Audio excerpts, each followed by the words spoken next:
What's up everybody, how's it going? On this episode of Car Rant, we're actually installing a short shifter on the Nissan, as well as changing out its transmission fluid and its diff fluid.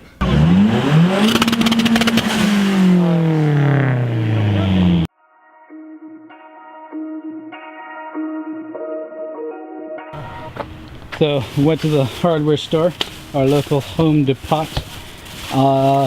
Explain to us, Ian, why exactly do we need that instead of a regular ratchet? Okay, so you need a 1/2-inch ratchet, and you literally just need the end because the stock diff covers, as well as for the trans fluid, you literally use the end of a 1/2-inch ratchet to undo everything.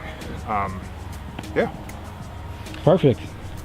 We thought about actually getting a secondary bolt to put in instead of this weird like 1/2-inch thing, but honestly, if it's more secure, why change it? Exactly. So what are we putting in the diff?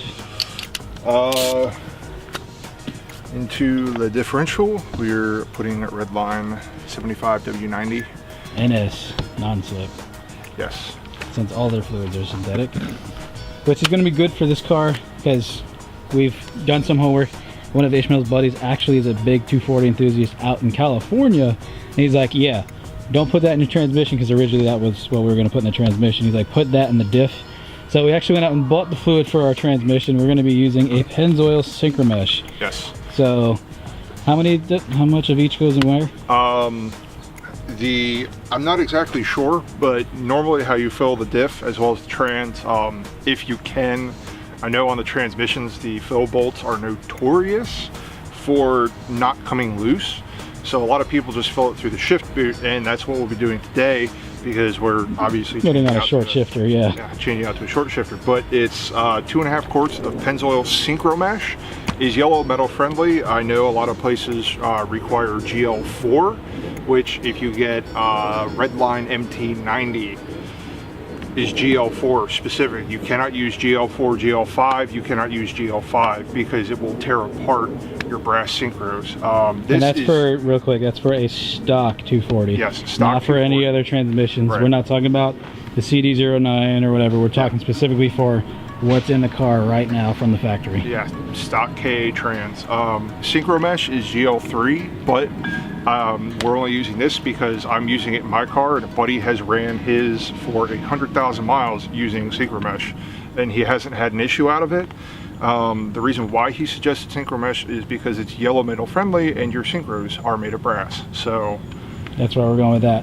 Whereas the NS over there, it's not exactly the friendliest stuff on brass, which is why we're throwing it in the diff, because the diff is, well, iron for the most part. So exactly. With that said, we're going to crack the diff, start draining that out, and then we're going to get over here to the transmission and start working on getting some of these interior pulled out. So we're going to have to pull out that centerpiece there, which I know you can't really see on my camera because it's not adapting at the moment, but we're going to pull out the centerpiece where the shifter is at, and then start working on taking the bolts off of that. We have a fresh gasket, so we'll put that on once we go to bolt together the whole assembly, but we're also going to, like we said earlier, drain the transmission of its fluid as well. It's not exactly a hard thing to do, but it's good for the health of the transmission and the differential to change it. I know a lot of 240 guys, like Ian was saying, have a tendency to just leave it. I can't do that with the car that you see behind me because it's just not how Queen and all that works for my car. That has to get changed out or else it'll start ruining some of the grip. So yeah, it's just good to change it because you leave it in there, like sure it might work, but it's not the best thing for it.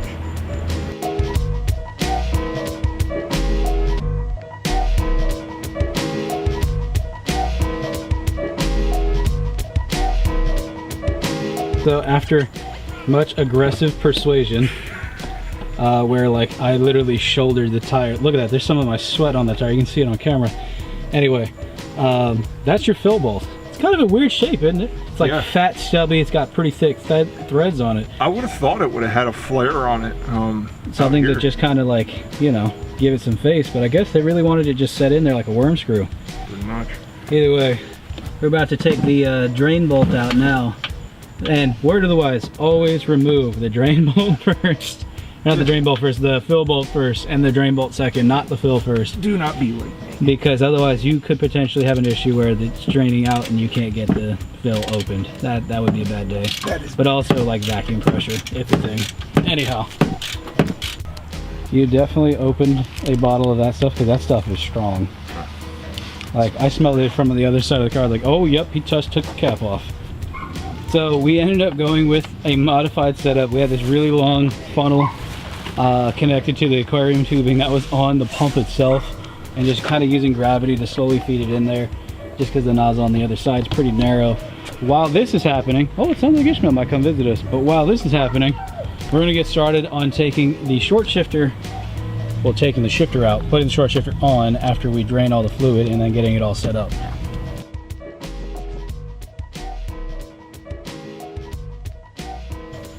Alright guys, so we're here. We pulled off this bracket here that has the plastic or the silicone top to kind of keep heat and all that stuff from the road bouncing up.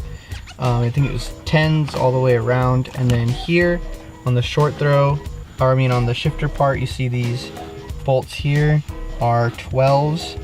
There's 2 here, 2 here, and 2 in the far back. You pull this guy off, which this Where is that located?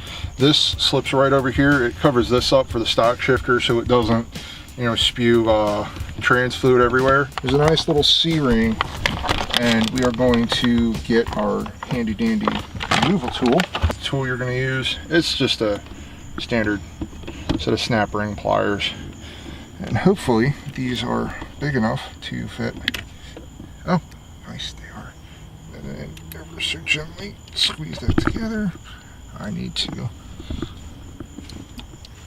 get my hands in here because these are really tight, guys. So just as you can see, There you go. it's torquing. Oh yeah, twerking? Yeah, look at the pliers. It just bent those. Yeah. So unfortunately, one-time use for these guys, but make sure you get yourself a set of heavy-duty versions of these when pulling that. Like I said, if you're installing an ISR short shifter, it's pre-assembled. You just pull that plate off and call it a day, but you have to pull this to pull the plate, which is really annoying.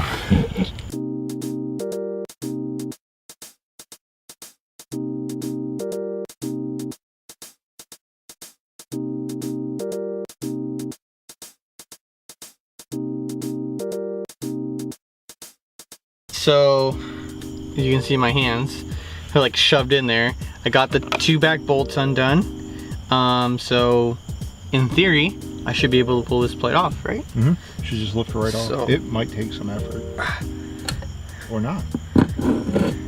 Ta-da! Ooh, old gasket. Nice. So I'm gonna pull this old stuff off, and then we will run some fluid through to clean it up. Then we'll seal it up, and then we'll drop the tranny a little bit, put the new gasket on with the new shifter. What'd you find? So we pulled the drain plug. I just looked at it now, and yeah, this is why you don't grind gears, people.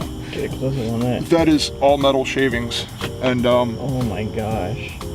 yeah, that's how you yeet the transmission hard.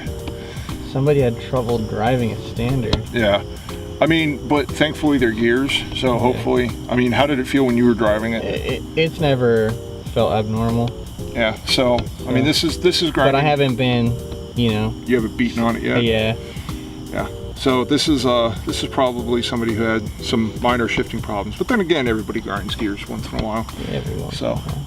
this takes 2.5 bottles of synchro mesh, and I believe that's what, quarts? Yes. Okay, yeah. So that is what we're putting in there now. She's all buttoned up. Then what we're going to do is we're going to lower the trans just a hair so we can fit the new short shift assembly in, and we will be golden at that point. Here we go. Brand new OE gasket. Alright, so he's gonna try and mount this shifter. That bushing is new and snug. So he's going to use some giant power to persuade it. I am the persuader. You good for your home? You just go home. That's your home! Are you too good for your home? Go to your home, bushing. Okay, so look at that. Shut up. I loosened it. That's not in there. That can't be right. It is. Yeah, it's home. It's where it needs to be. You know what I think it was? Shooken. I think it was because that bushing does move. Yeah. You just had to set it so it would go in straight. And I think that's what it was. Your bushing was crooked, so you're trying to push it in with a crooked bush. But we got it. Hey, You're the only one laughing, Ian. I know. What do you think, man? Well, we're about to see. We haven't really shifted with it yet, so once we get it in, we'll take it for a zip around the parking lot.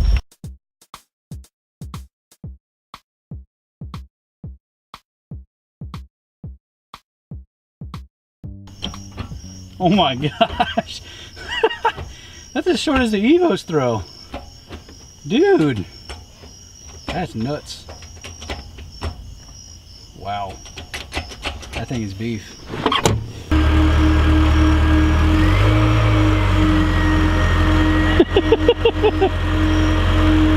So, real quick, how did that feel?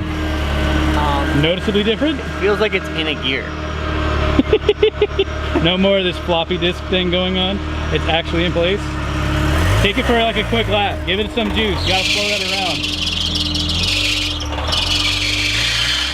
Oh, it drifted though. Woo! Oh, yo. It's butter, dude. Fresh juice. None of this metal nonsense in it. Ian. Oh, Ian's turn. All right, Ian. Send it for Jesus. Just don't crash. Oh, yeah. Oh, yeah. That rattle's real. That exhaust rattle. Which soon will be fixed, is that right? Yeah. Yes. I need one of these in my car. And on that note, guys, thanks for watching, and we'll see you next time. God bless y'all. See ya. And peace.